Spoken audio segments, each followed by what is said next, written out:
मित्रों, ज्ञानी बाबा का आज का विचार सुनिए। एक छोटी कहानी आपको सुनाते हैं। एक व्यक्ति थे, उनका नाम था अतिलोभन। अतिलोभन तो अतिलोभन जी का जो है, उन्होंने भगवान शिव की बहुत तपस्या की, बहुत प्रार्थना की। तो प्रभु प्रसन्न हो गए। उन्होंने उससे पूछा, तुझे क्या चाहिए? तो उन्होंने अतिलोभन ने कहा कि भगवान ऐसी व्यवस्था कर दो कि मुझे सब सुख सुविधाएं मिल जाए, कोई परिश्रम नहीं करना पड़े। तो भगवान ने उसको एक शंख दिया।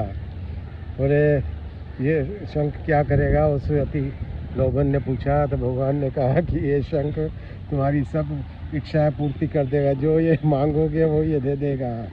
तो ये शंख लेके आया और उसने शंख से बोला, मुझे एक अच्छा सा आलीशान बंगलो, मकान, महल चाहिए। तो शंख ने उसको अच्छा सा महल बना के दे दिया। इस प्रकार कई चीज़ें उसने मांगी, सब शंख देता गया। एक दिन एक साधु उनके महल में रहने को आए। तो साधु के पास एक पोटली थी, एक झोला था, उसमें कुछ रखा था। वो बार बार बहुत संभाल के रख रहे थे। तो अतिलोभन ने पूछा कि स्वामी जी, प्रभु जी, संत साहब, इसमें क्या है जो आप इतना संभाल के रख रहे हो? तो उन्होंने कहा कि इसमें एक शंख है। तो वो निकाल के दिखाया। तो वो शंख बड़ा शंख था और अतिलोभन के बाद छोटा शंख था। तो उसने कहा, इसकी क्या खासियत है?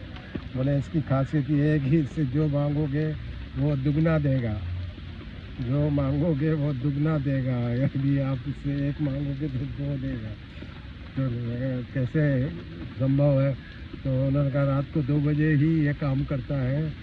तो रात को 2 बजे दोनों जनों जाग के उन्होंने, संत ने उसको शंख को बोला, बड़े वाले शंख को, कि मुझे एक कोहिनूर हीरा चाहिए। तो शंख बोला, एक नहीं, मैं 2 दूंगा। तो संत ने कहा, 2 दे दो। तो उसने कहा, नहीं 2 नहीं, 4 दूंगा। संत का 4 दे दो। शंख ने कहा, नहीं 8 दूंगा। इस प्रकार बढ़ता गया। तो वो अतिलोभन बहुत प्रभावित हुआ और उसने संत के पाँव पकड़ लिए। बोले, संत जी, आप तो संत महात्मा हो, आप क्या करोगे? ये शंख आप मुझे दे दो और मेरे इसके बदले में आप मेरा वाला शंख ले लो। तो अदला बदली हो गई और दोनों ने शंख अदला बदली कर दी। बड़ा शंख अतिलोभन के पास आ गया। तो उसे दूसरी रात को उसने शंख से कुछ एक चीज़ मांगी। तो उसने कहा, 2 दूंगा। दूसरे का 2, उसने कहा 4 दूंगा। उसने कहा 4 दे दो। उसने कहा 8 दूंगा। उसने कहा 8 2 का 16 दूँ। पूरा रात बीत गई और नंबर बढ़ता गया। और सुबह जाकर तो बड़ी भीड़ इकट्ठी हो गई कि ये क्या नज़ारा है। तब उसने शंख से बोला कि भाई, क्या कब दोगे? तो उसने कहा कि मुझे सिर्फ गिनती आती है, मुझे कुछ देना नहीं आता। जो भी गिनती आप बोलोगे उसके मैं डबल कर दूंगा। उसने माथा पीट लिया और लोगों को बोला कि देखो वो साधु कहाँ गए हैं, उनको बुला के लाओ। तो लोगों ने कहा कि भैया वो तो कब के चले गए।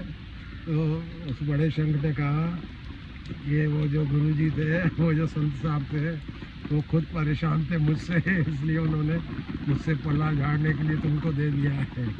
अब तुम संभालो मुझे। तो वो जब भी गुजरता वहाँ से शंख जहाँ रखा होता है, अतिलोभन वहाँ से गुजरता तो शंख पूछता, लो भैया क्या चाहिए? तो कुछ नहीं बोलता। बोले, बोल के फंस जाएंगे, इसका तो रुकना, इसका बोलना नहीं रुकेगा। तो मित्रों, उसी प्रकार कई लोग आपको प्रलोभन देंगे, लालच देंगे कि आपकी रकम को दुगनी कर दूंगा, चौगुनी कर दूंगा, 10 गुनी कर दूंगा। उनके झांसे में मत आना। आप अपना शंख छोटा वाला वो भी गंवा बैठेंगे, अपनी पूंजी भी गंवा बैठेंगे। जय हिंद, जय भारत, जय महाराष्ट्र, जय जिलेंद्र।